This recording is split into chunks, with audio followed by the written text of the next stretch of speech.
primer grado. Tecnología. Los procesos artesanales.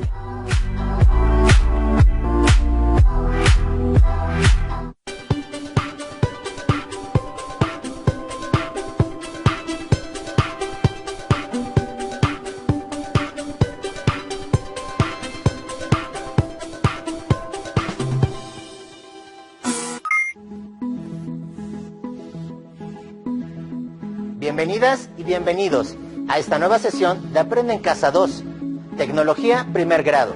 Es un gusto para mí estar con ustedes nuevamente. En esta sesión aprenderemos cómo es la organización técnica en los procesos artesanales. Recordemos que la técnica es el proceso de creación de productos, procesos, servicios en el que se aplican diferentes tipos de acciones. Pongan mucha atención y registren en su cuaderno todas las dudas o inquietudes que les surjan durante la sesión, para que posteriormente las comenten y compartan con su familia, profesora o profesor. Antes de iniciar con los contenidos del tema de hoy, me gustaría recordarles la importancia de lavarse las manos de forma constante y durante 20 segundos como mínimo, cada vez que lo hagan. Si estornudan, háganlo con el estornudo de etiqueta. Mantengan su sana distancia y utilicen cubrebocas o mascarilla cuando tengan la necesidad de estar en algún lugar público o espacio público. Tú me cuidas, yo te cuido. Ahora sí, veamos qué necesitarán para esta sesión.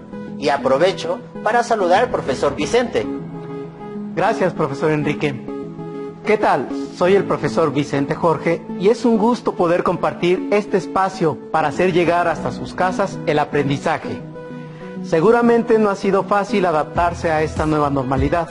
Sin embargo, les pido que sigan poniendo todo de su parte para continuar aprendiendo. Para esta sesión necesitarán cuaderno, bolígrafo o lápiz. ¿Tienen todo listo? Comencemos.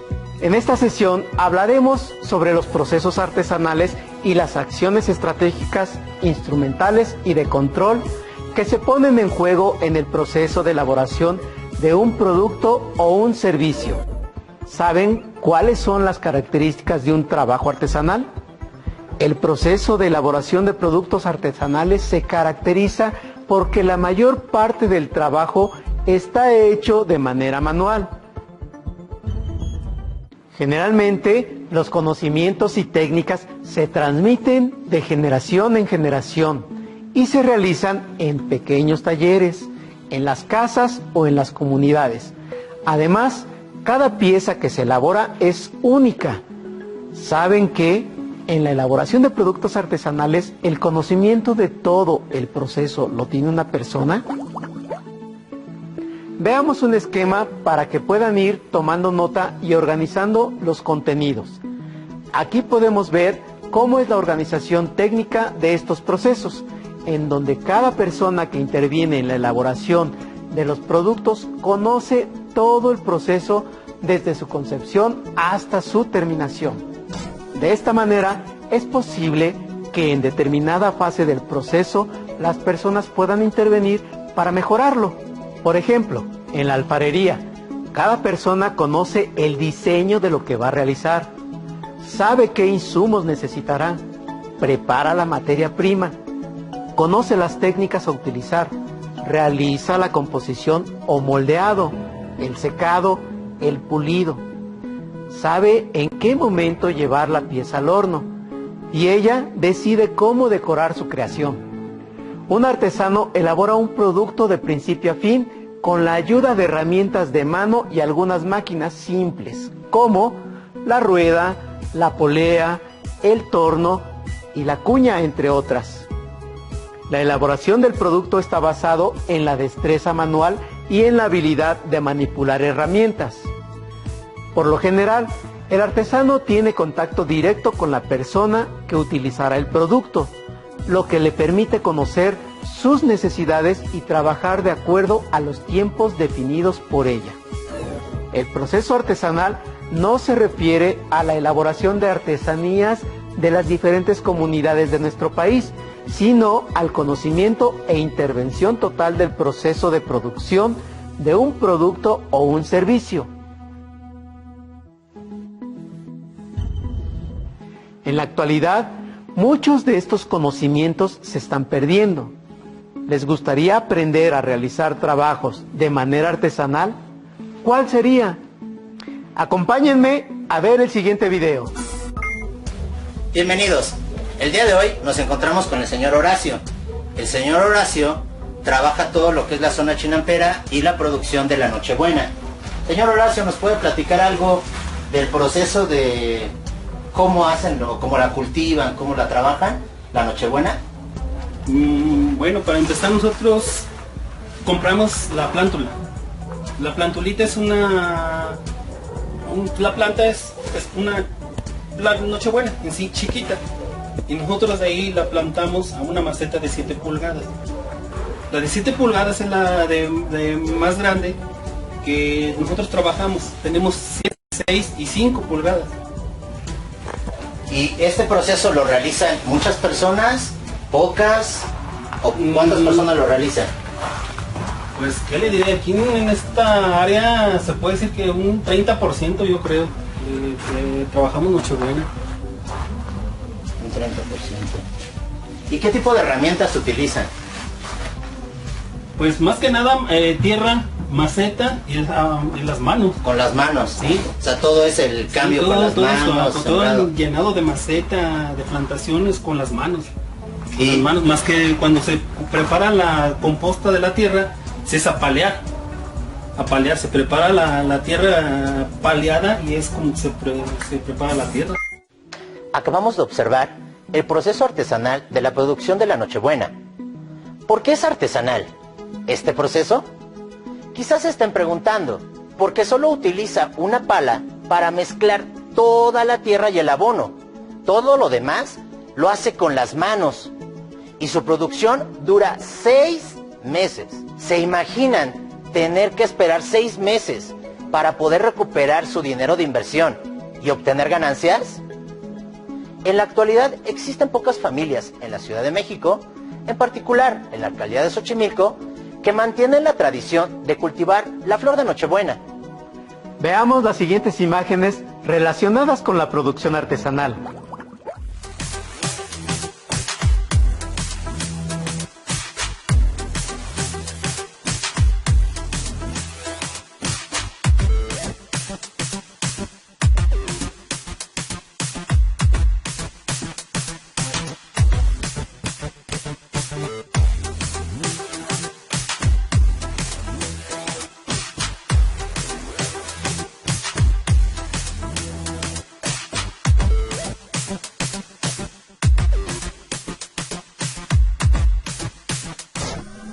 ¿Qué opinas de esta presentación, profesor Enrique?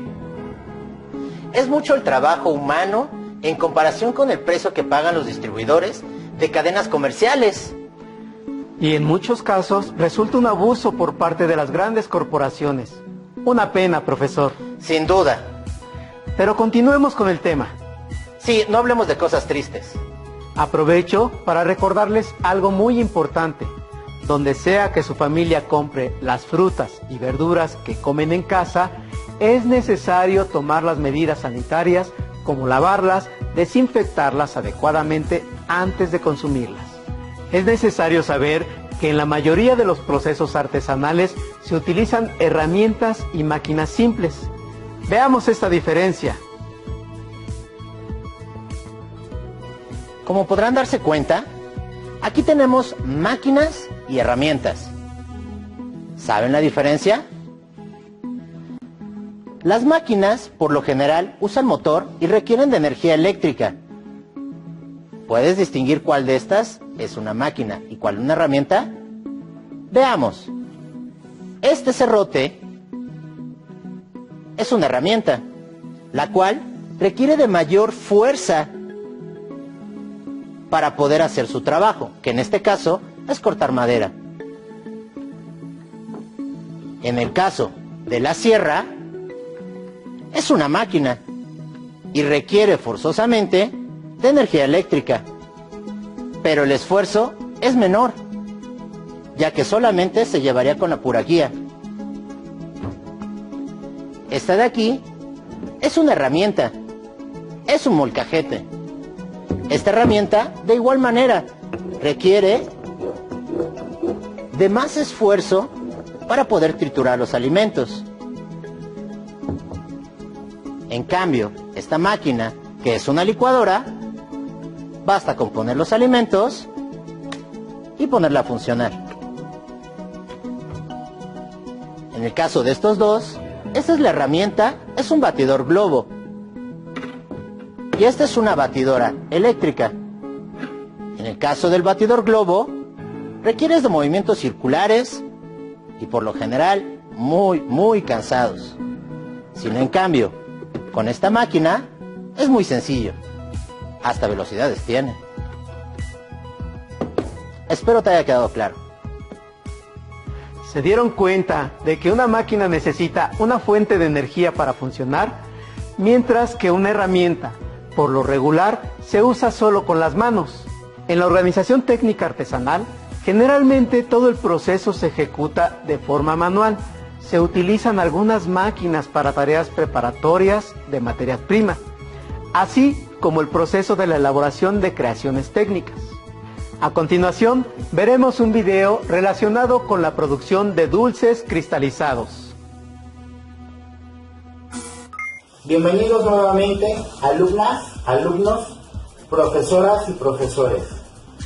Estamos en la alcaldía de Xochimilco, en el pueblo llamado Santa Cruz Acalpizca, un pueblo característico por los dulces tradicionales. Y me encuentro con el señor Roberto Pérez Ortega. Gracias, señor Roberto. Quería hacerle una serie de preguntas porque veo que aquí se genera el dulce típico de una forma tradicional. ¿Me podría usted decir cómo se inició en este oficio? Bueno, en este oficio yo me inicié por medio de mis padres, porque ellos fueron los que empezaron a trabajar este negocio, se puede decir, ¿no? Lo del dulce cristalizado. Ellos trabajaron pues a raíz de que, pues que podría ser unos 10, 20 años, se dedicaban a hacer el dulce, ya que no había posibilidades de un trabajo. Entonces, haciendo el dulce, uno mismo agarraba una canasta, la componía uno y se iba uno a vender pues, a diferentes partes de la ciudad. Ah, muy bien. Y bueno, ¿desde cuándo inicia usted ya de forma individual esta tradición del dulce típico? Tengo alrededor de unos 30, 35 años iniciando este oficio. Tengo algunas dudas. Sí. ¿Han cambiado los procesos de elaboración artesanal del dulce? De hecho, no hay ningún cambio porque hasta ahorita, tal como se sigue trabajando dulce, se usa la misma herramienta, como puede ser un machete, un cuchillo y un escalpador. ¿Y esto para qué lo usamos en el dulce típico? Bueno, el machete es para pelar la calabaza y el chilacayote. El cuchillo es para cortar la calabaza, el camote y el chilacayote. Este que llamamos escalpador es para quitarle todo lo prieto que viene en la materia, por decir, ya sea calabaza, camote, chilacayote. Por medio de este aparatito que se llama escalpador, se limpia la pieza y ya se puede empezar a elaborar. ¿Quién enseñó la técnica de la elaboración? Mi papá. Su papá. Y de ahí no se ha modificado. Y de ahí no hay ninguna modificación. Sigue siendo un proceso completamente. Yo mismo sigo trabajando en dulce. ¿Utiliza alguna máquina en específico el cual le ayude al proceso artesanal o sigue siendo todo manual? Sigue siendo todo manual. En promedio de tiempo, ¿cuánto es lo que le dedica para hacer dulce artesanal? Bueno, mire, hay diferentes cosas, ¿no? Porque, por decir, si yo me pongo a hacer un dulce de leche, que ahí está al frente, hay puntos que hacemos hasta de 25, 30, 35 litros de leche, en lo cual dura pues entre 2 y 3 horas. La calabaza, y el chilacayote y el camote, pues puede durar menos tiempo también, porque lo primero que se hace para elaborar este tipo de dulces es empezar, lo primero es pelar, después es cortar, y ya cuando esté todo preparado, cortado, en una tina se agrega agua con una poca de cal. Para sí mismo, ya estando el agua de cal, se puede echar en la calabaza, el camote y el chilacayote en agua de cal, como vulgarmente se dice. ¿Para qué? Para que este producto se ponga un poco tieso y a la hora de empezar a procesar no se desbarate. Ok. ¿Y dónde consigue las materias primas? De hecho, las materias primas me las vienen a dejar hasta acá, hasta mi domicilio. Yo no salgo a comprar ninguna cosa que yo ocupo. Si ocupo azúcar, me la traen hasta acá. Y lo demás, calabaza, camote, chilacayote, lo mismo que la leche, me la vienen a dejar hasta acá, hasta mi casa. Ya tienen sus proveedores. Así es. ¿Vienen de algún lugar o los cultivan por aquí cerca? No, la calabaza y el chilacayote vienen de un lugar por aquí, por el estado de Chalco. El camote viene de lo que se le llama la central de abastos. Aquí en la ciudad. Aquí en la ciudad. Y bueno, ¿quiénes son sus mayores consumidores? Pues de hecho yo tengo pues muchos consumidores ya desde hace años, ¿no? Yo desde que empecé a trabajar esto, pues les gustó la forma en la cual yo trabajaba y vinieron a comprar dulce. Desde entonces, de la fecha para acá, siempre he tenido muchos consumidores y gracias a Dios, pues la venta siempre ha ido muy bien. ¿Hay algún sector de la población en específico que le consuma? ¿Gente adulta, niños, adolescentes? Pues aquí casi por lo regular son puras personas grandes. De adultos. Adultas. De niños, nada. No casi las personas traen una dama o un señor, pero ya son grandes, por decir, adultos. ¿Lo suelen a vender a los A estados? diferentes partes. A diferentes partes. Ahorita esos productos, por ejemplo, ¿en dónde están a la venta? O sea, de aquí y es como les digo, de aquí sale el dulce que me vienen a mí a comprar para irlo a vender a diferentes partes. Lástima que yo no sé a dónde verla, pero una parte de este dulce que está aquí presente se vende en el mercado de Coyoacán. De Coyoacán. Oh, muy bien, y es bastante visitado por el turismo. Otra pregunta, ¿le ha enseñado a usted ya la técnica a uno de sus hijos, de sus nietos? Claro que sí. A mis hijos, uno de ellos ahí está presente, que es Luis Ángel, y a otra de mis hijas, una hija mía y mi yerno, que ya están empezando a elaborar el dulce, por medio de que yo les voy diciendo cómo se va a hacer. ¿Cómo hacerlo? Entonces es un proceso que ya va, digamos que en una tercera o cuarta generación. Así es. Su padre, Mi padre, usted, mi persona y mis hijos. y ahorita sus hijos. Va haciendo una herencia que está heredando. ¿Sí? Bueno, y veo que aquí hay una serie de dulces. ¿Nos podría platicar un poquito de cómo se llama, cuál es cómo se conoce en el mercado? Sí. En el mercado, este dulce lo conocen como calabaza, chilacayote, camote, higos. Dulce de leche que se llama macarrón y dulce de leche que se llama Marina. Y todo esto es un proceso 100% manual. Así es, Completamente. hecho en casa. Pues muy interesante.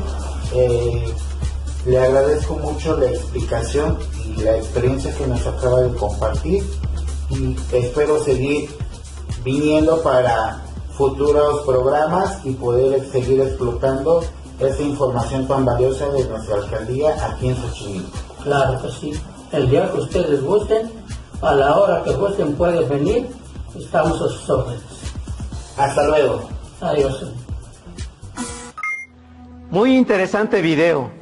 Existen realmente muchas enseñanzas detrás de un proceso artesanal y qué importante es la transmisión del conocimiento para la elaboración de los productos a través de generación en generación. Profesor Enrique, ¿qué dulces típicos te gustan?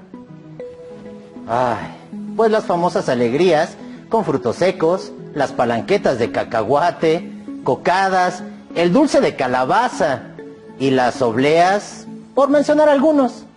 Ya se me antojaron todos, profesor. Sin duda, son algunos de los mejores dulces típicos que tenemos en México. Me encantaría quedarme aquí el día completo viendo más ejemplos de técnicas en procesos artesanales, pero lamentablemente el tiempo de esta sesión se está agotando. Lo bueno de ello es que nos tienes una recomendación, ¿cierto? Muy cierto. ¿Qué lectura nos recomendarás en esta ocasión? En esta ocasión compartiremos el cuento Canastitas en serie, del libro Canasta de Cuentos Mexicanos, de autor B. Traven. Este autor nació en Alemania, aunque vivió muchos años de su vida acá en México. El cuento explica la fabricación de canastas en forma artesanal de los múltiples factores para su producción. Oye, pero tengo una duda. ¿Cuál? ¿B. Traven? ¿Así se llama? Sí, escribió con muchos seudónimos. Así que B. Traven no se sabe bien por qué. Me gustan mucho esos datos curiosos. Ahora sí, te dejo hacer la recomendación. Es un cuento que narra la historia de un turista que llegó al estado de Oaxaca, México. En esta visita conoce a un artesano, quien fabricaba canastas muy particulares, hechas a mano en colores muy llamativos, con materiales y fibras naturales, como raíces e insectos. El artesano tenía problemas para vender sus canastas, ya que nadie valoraba su trabajo. Al turista se le ocurrió que en su país podría ganar mucho dinero con esas canastas. Cuando regresó a su ciudad, se le ocurrió un gran negocio con las canastas. Así es que va a una confitería donde venden diferentes productos, entre ellos chocolates, y vio que podrían ser usadas las canastas mexicanas como envoltura. El turista regresa a México para cerrar con el artesano el gran negocio y quedar en común acuerdo con el costo de cada canasta. ¿Quieren saber qué pasó? Los invito a que busquen el libro Canasta de Cuentos Mexicanos, del autor Bruno Traven, y terminen de leer este gran cuento. Ahora los dejo con el profesor Vicente. Gracias, profesor. ¿Qué les ha parecido la sesión en esta ocasión? Muy ilustrativo e interesante, ¿cierto? Hagamos un repaso. Aprendimos que un proceso artesanal es la elaboración de un producto de manera manual, en el que no se utiliza tecnología avanzada. Para su desarrollo, generalmente se usan máquinas y herramientas simples. Por lo general, son elaborados en talleres familiares o en comunidades, pero también pueden ser elaborados en casa de manera personal. Y lo más importante, la organización técnica del trabajo artesanal es elaborado por una o varias personas, pero todas conocen cada una de las fases del proceso. Las acciones del proceso artesanal que se mostraron fueron las siguientes. Acciones estratégicas. Estas acciones se refieren principalmente a la planeación de todo el proceso de elaboración. Es de suma importancia el conocimiento de la técnica de elaboración, así como del proceso completo del producto final. Acciones instrumentales. Se refieren principalmente al conocimiento y acciones que se realizan con las máquinas y herramientas, así como de la materia prima durante la elaboración de un producto artesanal. Acciones de control y regulación. Implican los saberes que tiene el operador de las herramientas y de los materiales que utiliza para lograr un fin. Tiene que ver con la habilidad y destreza del artesano. Les sugiero compartir sus respuestas con su profesora o profesor, con sus amigos y familiares sobre las características de los procesos artesanales. Los invitamos a que reflexionen sobre alguna necesidad personal o de su casa. ¿Qué les gustaría resolver de manera artesanal desde su énfasis de campo? No olviden mantener la sana distancia y usar cubrebocas, así como el estornudo de etiqueta. Nos vemos en la siguiente sesión. ¡Hasta la próxima!